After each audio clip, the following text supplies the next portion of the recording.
namatay na daw ang presidente natin. Never, never. Hindi totoo yun. Sinabi ko nga sa kanila eh. Sabi ko, yan ay pawang mga fake news yan eh. Kung talagang patay na si Pangulo, hindi yan. Public official yan. Yung mataas, pinagkamataas ng ang Pangulo ng Pilipinas eh. Po sa akin, sir. Tatanong ko lang po kung kailan matupad ng tupad.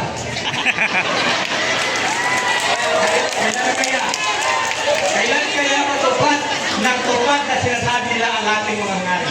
Ayaw ko natin. Tulong na! Tulong na kung kailan ibigay natin. Kailan kaya matupad ng tupad? Kailan matupad ng tupad? Kailan matupad ng tupad? Yung mga videos padala sa Dole, ha? Ito, dire-diretso sa Dole. Para makasikat ka kanina. Hindi dapat na nag-start rin. Dapat alas yan. Hindi, kan last year ano. First batch, okay ra. Yung may mahirap ngayon, Second batch sa... dahil sa sobrang taas ng product ng gasolina, lalo na mahirap.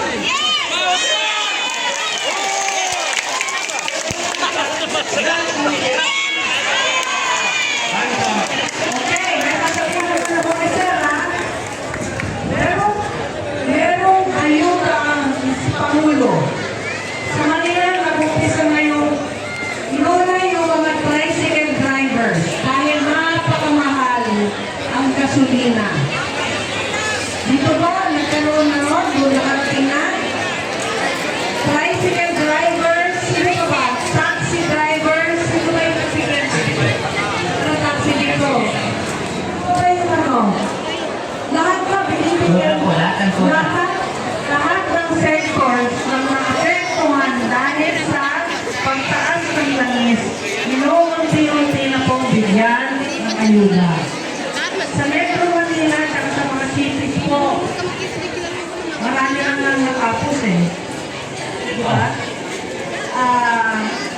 Maganda kayo at makakaramit po yung mga message nyo. O si Manang naman, si Manang. Manang Manang. Sabi mo kasi nung ano, bakit ka lang dito? Sandali lang ha. Yung tanong ni Sir kanina kasi sabi niya, kailan daw matupad yung tupad?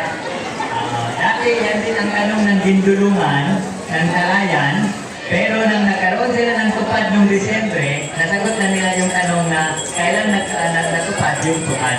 Dito naman, lahat po kayo, meron po tayo natuanggal, meron po tayong almost more than 20 municipalities yata ang napasali kay Sir Ben. Ang total beneficiary po is 3,000. Yung ibang lugar natin, halimbawa Region 10, nagsimula na sila, natapos na sila ngayong Lunes. Yung Region 11, nagsimula na sila. Ibig sabihin, lahat ng ito sir, may tumatakbo na. Kinakailangan na talaga natin hintayin. Dapat sana, mauna yung tupad. Ang problema, sumigaw si driver. Sabi ni driver, ayuda. Kaya yung budget para sa tupad, iniling muna na pwede bang ipagamit natin sa driver para sa ayudaan. Pero po, kumatakbo na, matutupad na yung tupad na inaantay natin yung matupad. Yes, dito sa park, nauna na po ang Lanao del Norte. 5 municipality sa Lanao del Norte, natapos na ni Sir Ben. Papunta na po yung dito, Lanao, papunta na po dito lahat. Okay, naman sabihin, si Sir Ben ang patunay, mula po sa buong bansa, nagpatupad kami ng tupad, natupad na, matagal na. Ilang beses na namin ito ginagawa. Ang gusto namin, umabot pa ito sa 4th and 5th class municipality, kaya kasama namin si Ben para umabot. Maraming salamat sa sa ating Pangulo. Nakapunta dito yung ating bagong Pilipinas para ipagbigay alam sa atin ang programang gobyerno. Maraming salamat. With that, thank you very much Mr. President Sir sa walang sawang serbisyo sa sambayan ng Pilipinas. APR Band, maraming salamat din at kay Sir Apo ng ating National President. Okay. Thank you. Yan, madagdag na yan. Anong tanong nyo? Sige, please. Sir, dito po sa lugar niyo po, sir, Ah. ano ba yung mga programang meron na po dito ng ating presidente?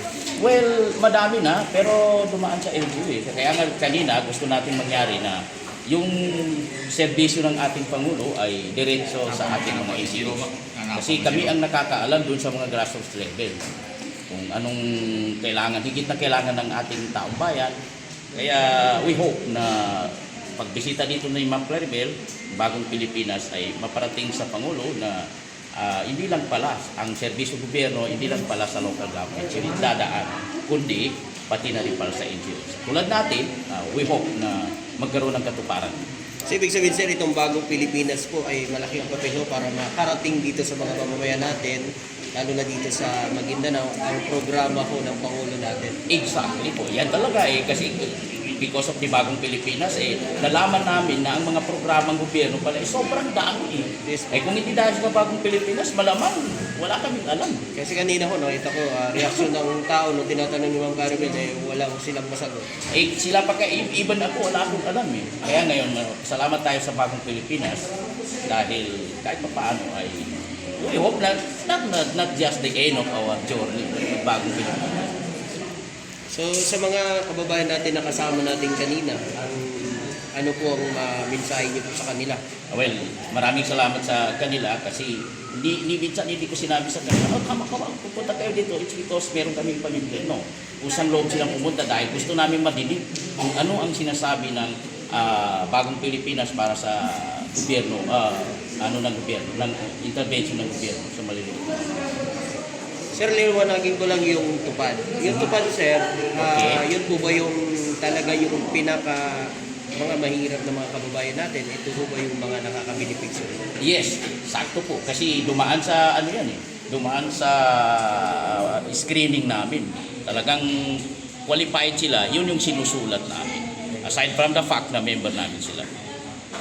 So sir, panawagan niyo sa ating Pangulo kasi narinig ko sa mga kababayan natin kanina na parang wala pa binting bigas dito. Ayun nga sabi nga sa akin ng mga kababayan natin, yung mga members natin particular, sinasabi nila na bakit hindi natin ramdam yung serbisyo ng ating Pangulo. Yung bigas nga na pinangako during campaign, 20 pesos, hindi namin ramdam dito, wala pa so far. Pero nadinig naman natin yung paliwanag. So we hope na magkaroon ng katuparan yan. Dito man lang dito sa amin, kahit na siguro mga minsan lang na magkaroon ng katuparan yung 20 pesos na yan. Pero through MPR, pwede kami siguro mag-assert ng sa amin mismo, through BP, idaan sa amin yung how to implement. Alam din kung anong ibig sabihin nun, baka kako pwede kaming mag-implement ng 20 pesos. Pero alam narinig nyo na sir na meron sa ORC Cotabato City na 20 pesos na bigas. ORC Hindi nyo pa narinig. Cotabato. Parang hindi pa sa totoo lang, hindi ko pa narinig na meron ganun. Pero sa totoo sir, meron po at noong Lunes nga pinuntahan ko yun. Meron ba? Good news yun. Wow. Sa ORC Cotabato City, may 20 bigas doon. Magandang balita yan. So we hope na sa mga karating bayan ay makarating yung 20 pesos na yan. So ibig sabihin, yung mga kabayan natin na malayo sa ORC, hindi nila alam to, no? Hindi Kasi pa ikaw nila nga po. alam. So with your information sa kabipin yan, through MPR, pwede natin ipakalat yan. Pero kailangan muna natin masiguro na totoo yung sinasabi nyo. Baka hearsay lang yan, patay tayo sa ating mga kababayan. Hindi, totoo ito kasi napuntahan ko na, nakita ko nga, nagbebenta sila ng 20 bigas na doon sa NAP, sa BAM, sa ORC. That's a very good news kung ganun. Pero yung sir, yung walang gutom program, meron po ba dito? Meron. Pero nasa LGU yan Sa Sila LGU. ang implement yan. Dito pero sa mga kasama natin. Wala pa. Meron man sa kanila, mangilan-ngilan lang siguro. Pero I don't think na meron sa kanila. Okay. So sir, mensahe na lang po sa ating Pangulong Bongbong Ayun nga, Marcos. maraming salamat. Naniniwala ba kayo dun sir? Sige. Singit lang. Kung pinakalat nila na namatay na daw ang presidente natin. Never. Hindi totoo yun. Sinabi ko nga sa kanila Sabi ko, yan ay pawang mga fake news yan kung talagang patay na si Pangulo, hindi yan. Public official yan. Pinagkamataas ng ang Pangulo ng Pilipinas, itatago yung, hindi pwede yun. Di ba?